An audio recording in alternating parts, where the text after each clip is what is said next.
Right now it is time to bring in Tim, Luke, and Greg Schraub, the appraisal guys, the frickin' frack of Nick and Knack with Appraise. This, you can find them on the web, tqag.com, and we say good morning to them right now. Good morning, guys. Good morning. Oh, it's just you, Greg, huh?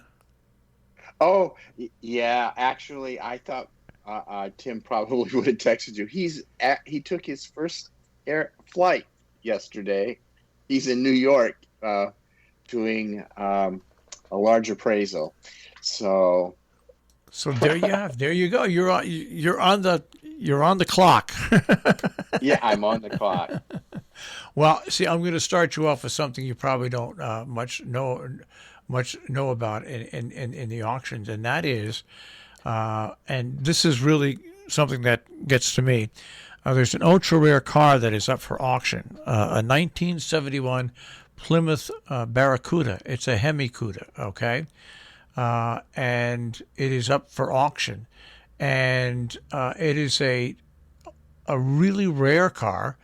And it's a beautiful car. It's one of those muscle cars of the early 70s. It's the estimated value of it. All right, $6 million. It's just there were only about 11 or 12 convertibles believed to have been ordered in this type of setup with a 426 Hemi V8. Only 11 or 12. So this is one of 11 or 12. And the starting price is probably going to be somewhere around $6 million. Well, that's I don't know if it's going to be that high, but it's cars are one of those things. Even during the pandemic, they were bringing like astronomical amounts, and it'll be interesting to see, because I remember the Barracuda. It was in my heyday. It was the year I graduated high school, so I remember it really well. Yeah, well, but I was more of a when I was in high school, the cars were not really a thing. I didn't really, as a matter of fact, I had what I thought was the coolest car in the world was a Vega. Oh, man. Shh, don't tell anybody. I know. So it ended up sitting in my parents' driveway, rusting down to a bucket of bolts. But the Barracuda was one of the cars that I really did like. I mean, I was never into cars, but the Barracuda was really a cool thing. And I think we all go through this. It could be just a guy thing, but you get to a certain age and all of a sudden cool cars are just the coolest thing, and you go not so much by what they do but what they look like, and the Barracuda was one of those cars for me. Well, the last time one of these cars sold out of the 10 or 11 was back I think it was in 2013 or 14, I forget, but it was around there. And I think back then it went for, and this is, so now we're looking at 7-8 years ago, it went for almost $4 million back then. So it's going to be interesting to see what the pandemic and what the economic pressures have done to this car when it goes out for auction, because there's so many factors that add into what you're going to get for a car. Even if it's that rare, where there was only 10 or 11 made like that, there's just so many other things that can either bring the price up or bring the price down. Well, as I recall, there was a Barracuda that sold, I don't know, maybe 7 or 8 years ago. I don't remember who sold it, but I do remember it making the news. I think it sold for, at that time, it was a world record for, I think it was like maybe $3 or $4 million. Yeah, that's the car I'm talking about. Yeah, yep. Oh, so it'll be interesting to see what happens, because every once in a while, do you watch by any chance? Do you catch any of the car auctions on television? Yeah, I do. I do because if I ever like were to win a lottery and win like not the small lotteries, $1 million, I would just hand out to my family and stuff like that, and myself. But if I ever like won one of those, lotteries where, my God, you win like $100 million, I would first thing I would do would be not to buy a house for myself, would be to buy a nice large barn that's heated and stuff like that, and then I'd go out and buy a '59 Continental convertible, 1966 Continental convertible. I'd go out and I'd buy an Avanti. I'd buy, yeah, I mean, honest to God, I would. I mean, there's no doubt about it. I would put a lot of money into old cars. Well, I flip through every once in a while just to see what's happening with the market with these cars, and I am just gobsmacked at how quickly and how much they sell for. And it kind of mystifies me in a way, because a lot of the cars, we've done appraisals on cars, and if you know how they do them, in order to, especially muscle cars, they have equipment that measures the thickness of the paint, measures how much is original on the car. They have these monitors that they can aim at this. They look like guns, and they touch the metal, and they measure the depth of the finish. And if the more original metal that's on the car, the more it's going to appraise for, because it hasn't been altered in any way. So I don't know how, like this Barracuda, I'm not sure how much of it is. I'm sure all that's been taken care of, but I'm always wondering, when you see these beautiful muscle cars at these auctions on television, how many of them are in original condition. Well, because I don't think a lot of them are probably 100% original. Like, they've been, the rust has been taken off, and they've been, new finishes have been put on. So, and I'm sure that has a lot to do with what the value is going to be, because I know it does when you're appraising them. The more original it is, of course, the higher the value is. So it'd be interesting to find out some facts about this, what's happened with this Barracuda, and how much of it is original and how much of it's been restored. Great thing I love about the car auctions on TV is that they have so many different nights of the auction, and there's always one night where it's reserved for people that want to get in and get a car and not spend $100,000-$200,000, but maybe spend anywhere from $10,000 to $20,000. And it does open up. It does open up for people to want to invest in a car like that, and those are daily driver auction cars, okay? Those aren't all originals, but it still can get the person involved and interested in it. So that's the great thing I love about automobile auctions. You can go there one night, and if you go there and you can get something for $15,000, and then another night something sells for $3 million. I mean, yeah. So I just remember that after I got out of the Army in 1973, of course, the Barracuda, I think the Barracuda came out in, when was it, like 1970 or was it before the 70s? No, the Barracuda came out like in '69, but the Barracudas that were really the big ones that had the engines, right around 70, 71 is when they really got.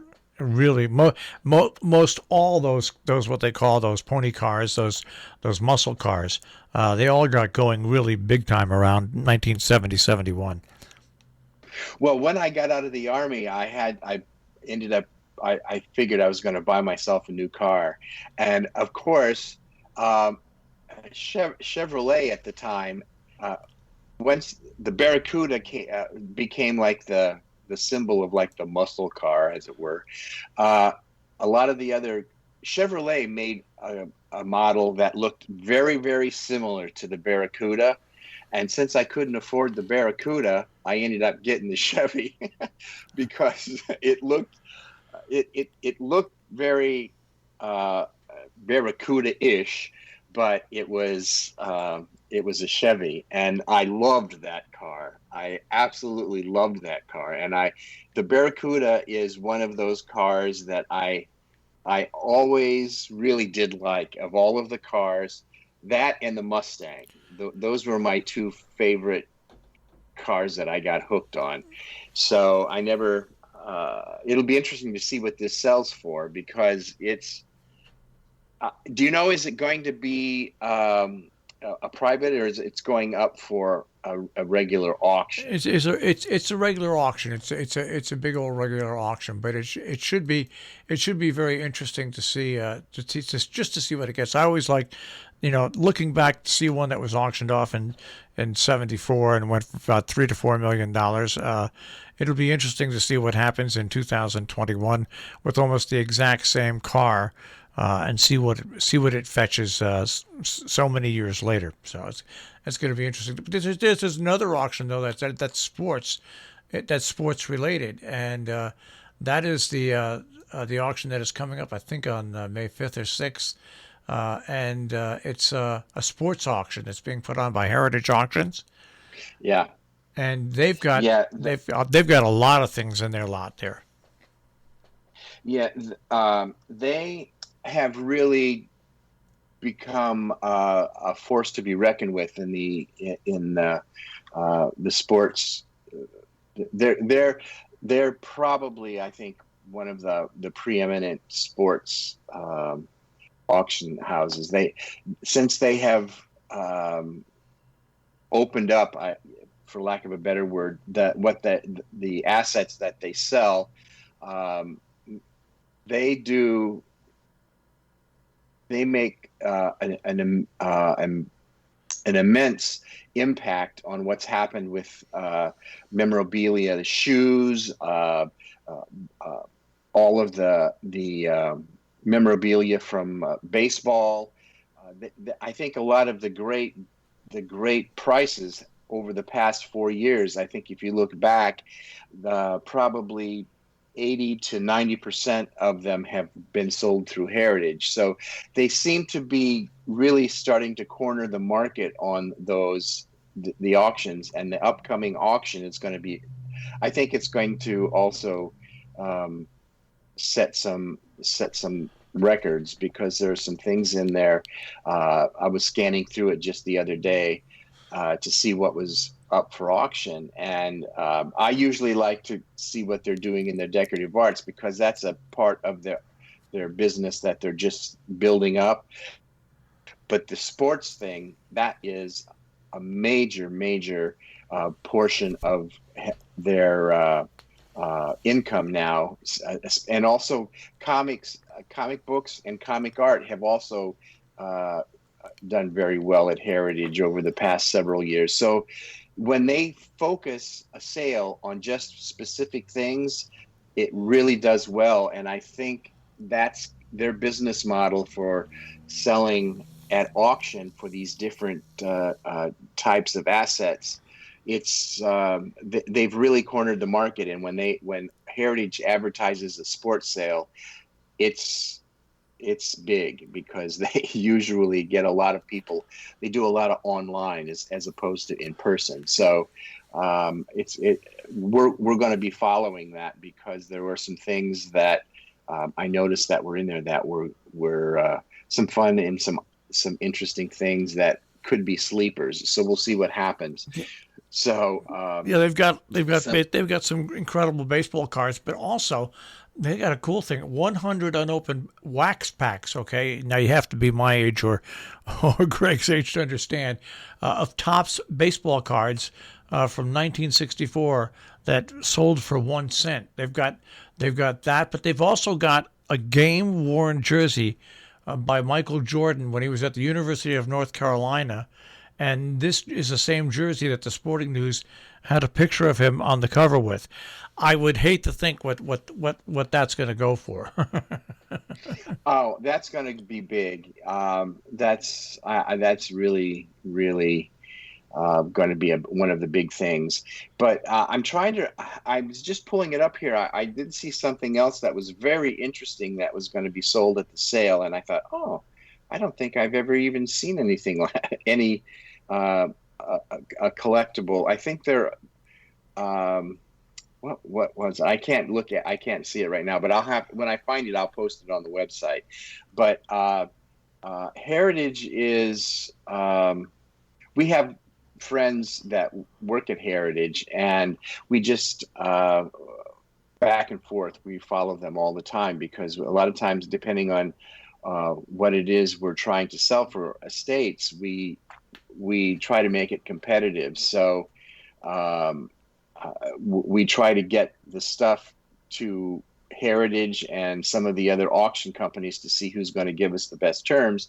And oddly enough, some of the things that you don't think of Heritage for selling do quite well once they do, on these focused auctions that they do. And I think that's the secret to their success, is not only volume, but they have a very targeted auctions. And if other companies would focus on just specific things on specific days, kind of like Julian's does, that's one of their keys to success, is they do focused sales. And I think we've noticed over the past year with COVID and everything, those sales, everybody said, oh no, this is going to kill the auction market. Well, because they're focused, people know exactly what's in these auctions, and things have really broken. A lot of records have been broken over this past year.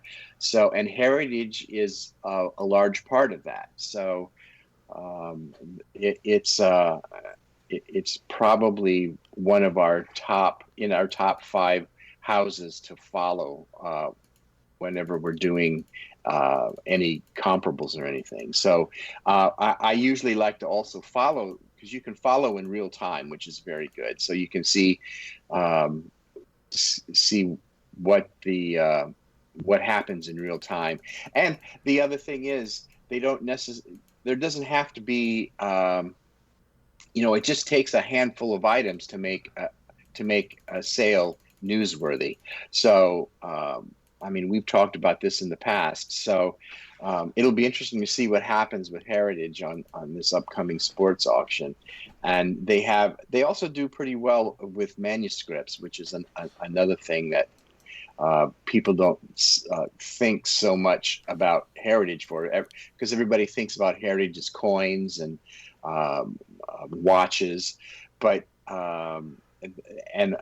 the coin auctions is what they started with, and then over the past 15 years, they've expanded to collectibles, decorative arts, advertising, you name it. Contemporary art. With their art department, though, I don't think their art is quite there yet, because they're not really known so much for that. They're more known for the sports things. So, and they sold a lot of, I think they just recently sold some, had a terrific space auction. So, Heritage, this auction is going to be a good auction to follow. And I'd recommend people, since it's free to watch, you just have to register. You don't have to buy anything or pay for anything, but it'll be interesting to see what these things sell for. So, and one final thing in that auction, which is kind of cool, and that is the 1972 World Chess Championship chessboard that Bobby Fischer defeated Boris Spassky. It's not just the board; it's the table and the board and the little clock timers and the chess pieces. That minimum bid to bid on that is $100,000. But that is another. See, that to me is a cool item. That is a very cool item. It is. Well, that's what makes collectibles collectible. I mean, these were items that were never meant to be collected. So, and it's driven by rarity and desirability, and that is going to be an item that is going to command a tremendous amount of attention and a high ticket. It's a high ticket item, so that'll be fun to see. We'll have to follow that one too, because you know, you always wonder where people get these things and why they have to sell them. So for me, part of the intrigue about auction is, what is the story behind the item? I would like to know where this came from.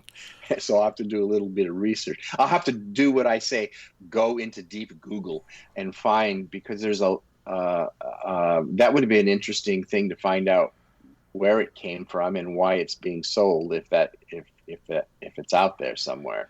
So when is that coming up? Did you notice? I think it's May 5th. And, it's very close. It's coming up towards the end of this week, this auction, into the weekend. So, I mean, it's very close. Check. Well, then it'll be before next week, because we'll have to talk about it next week, because that'll be an interesting thing to follow. Because, you know, some of these things you think, oh, how is that going to sell? It's, you know, who plays chess? Well, you'd be surprised. Well, could you imagine if that was a? Can you imagine if somebody purchased it and then because both Spassky and they're both still alive, Bobby Fischer and Spassky. So someone purchases it and says, "Hey guys, want to come and play again?" Oh, wouldn't that a rematch? Oh my God, that'd be like the Thriller in Manila. I mean, I'm telling you. I remember when that was in the news. Oh my God, that seems like it was chess in the news. That was the lead story for I don't know how long. It was like when the United States beat Russia in the Olympics back in Lake Placid. You're right. It was more than just a chess match. It really was. It was amazing. All right. So that'll be just the thing. We'll have to. I'll follow that, and then next week we'll have to talk about it and see what it sells for. So, all right. Well, I want you to have a good rest of the week. Okay. Hey, yeah, I'm busy. I don't know if I told you this, but one of my sidelines, as I'm semi-retired, is we have a wine shop here in Hobe Sound called Casa del Vino, and I'm baking desserts for them once a week. So that's my new thing. That's not a bad thing. All right, Craig. We will check with you. We'll check with you next week. Okay. Yeah, Tim will be back next week. He should be here next week. I'll give our best to Tim when you speak to him. Okay. Okay. Take a great care. Week. Bye-bye. Greg Strom for Tim Luke this week. The frickin' frack of Nick and Knack. Treasure Quest Appraisal Group with Appraise This.